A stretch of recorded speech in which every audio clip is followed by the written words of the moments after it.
Headlines प्रायोजक राम बंधू लोणचे। आता प्रत्येक जण जिंकेल।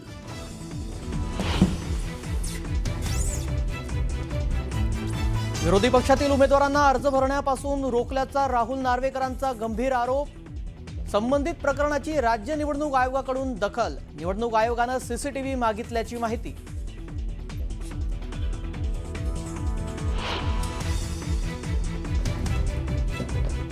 राहुल नार्वेकरांचा विषय अत्यंत गंभीर। ते मला काय उत्तर देणार? शिवसेनेतूनच त्यांचा प्रवास सुरू झाला। संजय राऊतांची नार्वेकरांवर पुन्हा एकदा जोरदार टीका।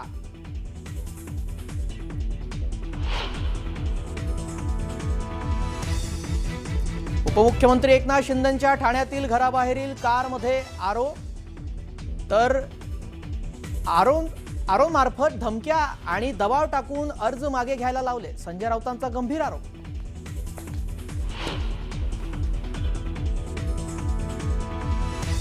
आजपर्यंत एवढे उमेदवार बिनविरोध आले नव्हते। निवडणूक अधिकारी काय करतायत? हे निवडणूक आयुक्त वाघमारेंनी नावाला जगावं। राऊतांचा हल्लाबोल करत जोरदार टोला।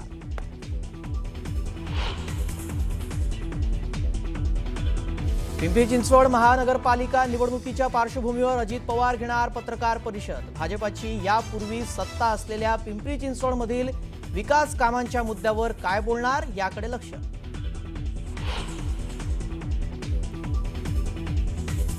महापालिका निवडणुकीसाठी उमेदवारी अर्ज मागे घेण्याचा आज शेवटचा दिवस। बंडखोरांची समजूत काढण्याचं राजकीय पक्षांपुढे आव्हान।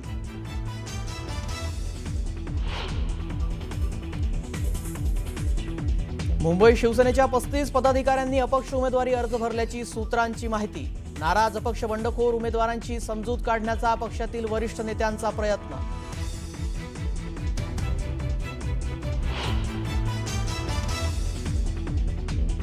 नागपुरात उमेदवारी अर्ज माघारीवरून नाट्यमय घडामोडी। अर्ज मागे घेऊ नये यासाठी भाजप उमेदवाराच्या समर्थकांनीच त्यांना कोंडलं घरात।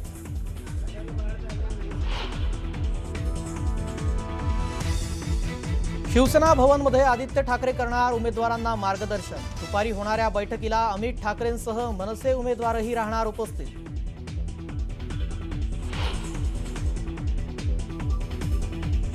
येत्या 1 फेब्रुवारीपासून सिगारेट महागणार। सिगारेटवर उत्पादन शुल्क स्वतंत्रपणे लावण्यात येणार असल्यानं किमती वाढणार।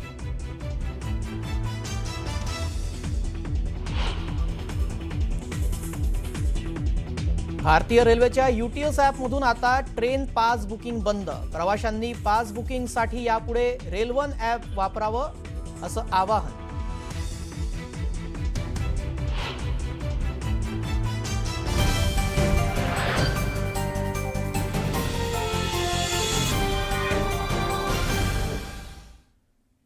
नमस्कार, मी श्रेयस पांडे। तुम्ही पाहताय न्यूज 18 लोकमत बातमीपत्रात आपलं स्वागत। आता बातम्या सविस्तररित्या पाहूयात।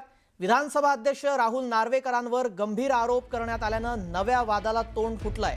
विधानसभा अध्यक्ष राहुल नार्वेकरांनी विरोधी उमेदवारांना अर्ज भरण्यापासून रोखल्याचा आरोप विरोधकांकडून करण्यात येत आहे।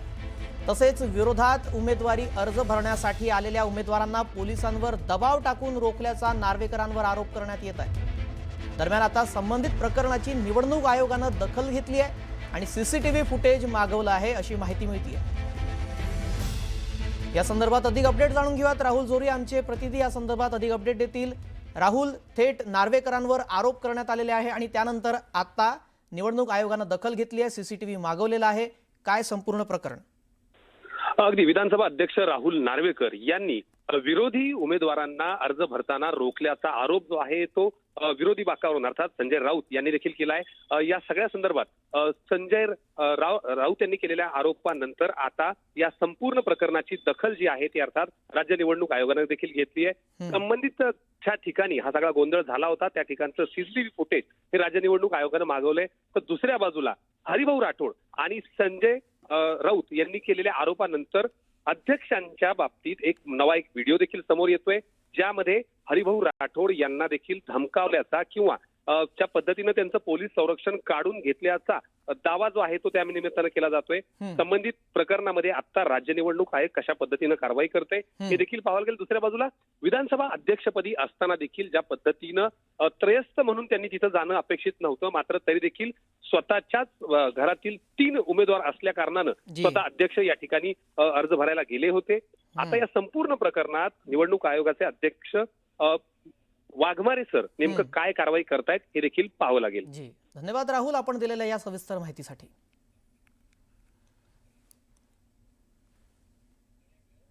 खासदार संजय राऊत यांनी पुन्हा एकदा राहुल नार्वेकरांवर गंभीर आरोप केले आहेत. धमक्या आणि दबाव टाकून उमेदवारी अर्ज मागे घेण्यास लावले असा आरोप संजय राऊत यांनी केला. याच मुद्द्यावरून राऊतांनी सवाल उपस्थित केलेत. 30 डिसेंबरच्या दुपारी 4 नंतरचं सीसीटीव्ही गायब केलेलं आहे असा आरोप देखील त्यांनी केला. तसेच विधानसभा अध्यक्षांचं सीसीटीव्ही फुटेज गायब कसं होतं असा थेट सवाल त्यांनी उपस्थित केलाय.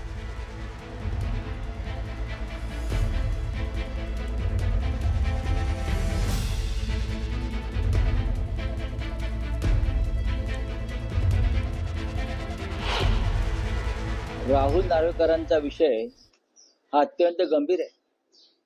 जरी त्यांनी काल मला उत्तर वगैरे काय म्हणतात ते दिलं म्हणतात, बरोबर ना? ते काय मला उत्तर देणार, काय देणार?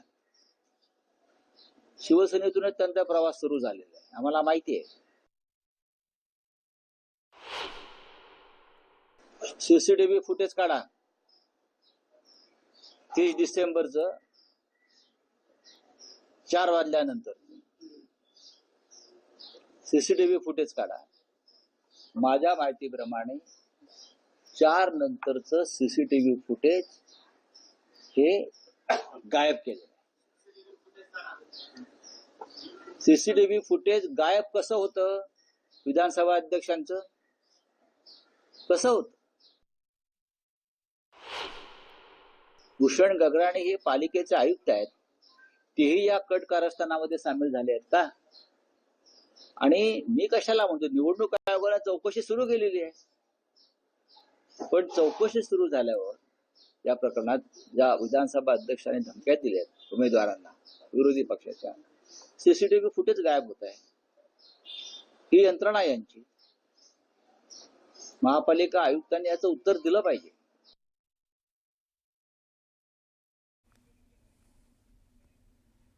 आता अर्ज मागे घेण्याची 3 वाजेपर्यंतची मुदत आहे. त्यानंतर बिनविरोध आता निवडून येण्याची सुरुवात झालेली आहे. कल्याण डोंबिवलीमध्ये आणखी एक जागा बिनविरोध आलेली आहे. मुकुंद पेडणेकर बिनविरोध निवडून आलेले आहे. भाजपाची 6वी जागा आता बिनविरोध निवडून आलेली आहे. केडीएमसी डोंबिवलीमध्ये भाजपाची 6वी सीट ही बिनविरोध निवडून आलेली आहे. मुकुंद पेडणेकर हे बिनविरोध इथून निवडून आलेले आहेत. अर्ज माघारीचा शेवटचा दिवस आणि त्यानंतर आता काल पण आपण पाहिलं होतं अर्ज माघारीनंतर काही उमेदवार हे बिनविरोध निवडून आले होते आणि त्यानंतर आता भाजपाची 6वी जागा आहे ही जी बिनविरोध इथे निवडून आलेली आहे. केडीएमसीमध्ये डोंबिवलीमधील भाजपाची 6वी सीट ही बिनविरोध इथे निवडून आलेली आहे. मुकुंद पेडणेकर हे इथे बिनविरोध निवडून आलेले आहे. त्यामुळे विजयाची घोडदौड भाजपाची सुरू झाली असं म्हणायला हरकत नाही. त्यामुळे आता हा विरोधकांना मोठा धक्का समजला जातोय, कारण अद्याप विरोधकांच्या कुठल्याही नगरसेवकाची बिनविरोध निवड झालेली नाही आहे. मात्र इकडे महायुतीकडून शिवसेना असो किंवा मग भाजप असो त्यांची विजयाची घोडदौड सुरू झाली आहे. या संदर्भात अधिक अपडेट जाणून घेऊयात. प्रदीप भणगे आमचे प्रतिनिधी या संदर्भात अपडेट देतील. प्रदीप, कुठली ही जागा आहे नेमकी आणि बिनविरोध निवड झालेली आहे 6वी, काय अधिक माहिती? आपण जर बघितलं तर कल्याण डोंबिवली महापालिकाची निवडणूक दरवर्षी गाजते, मात्र यावेळी जी गाजती आहे ती कारण फक्त आहे बिनविरोध निवडणुका. शिवसेनेचे 4 आतापर्यंत बिनविरोध झाले, तर भाजपनी फक्त डोंबिवलीतून 6 लोकांना बिनविरोध केले आहे. मुकुंद पेडणेकर हे 26 क्रमांक प्रभागमधनं उभे होते, त्यांची आता बिनविरोध निवड झालेली आहे. आणि जी सूत्रांची माहिती मिळते अजून 10 ते 12 लोक जे आहे बिनविरोध हे दुपारी 3 पर्यंत होऊ शकतात अशी माहिती सूत्रांकडनं मिळालेली आहे. त्यामुळे भाजपचा जो अजेंडा आहे तो क्लिअर कट दिसतोय, बिनविरोध निवडणुका करा आणि आपला महापौर बसवा या दिशेने भाजप जाताना दिसते. जी धन्यवाद. आता 3 वाजेपर्यंत आणखी किती उमेदवार बिनविरोध निवडून येतात ते पाहावं लागेल. तुझाच धन्यवाद आपण दिलेल्या माहितीसाठी. पुढची बातमी पाहूया. दरम्यान कल्याण डोंबिवलीमध्ये कोणत्या पक्षाचे किती उमेदवार बिनविरोध निवडून आले आहेत त्यावर देखील एक नजर टाकूयात. कल्याण डोंबिवलीमध्ये युतीचे 9 उमेदवार बिनविरोध निवडून आलेले आहेत. हे 9 उमेदवार बिनविरोध निवडून यावेत यासाठी मनसेचे माजी आमदार राजू पाटील यांनी देखील इथे प्रयत्न केल्याचं बोललं जात आहे. प्रचार सुरू होण्यापूर्वीच युतीनं 9 उमेदवार इथं विजयी करून दाखवलेले आहेत. कल्याण डोंबिवलीमध्ये युतीचे 9 उमेदवार हे बिनविरोध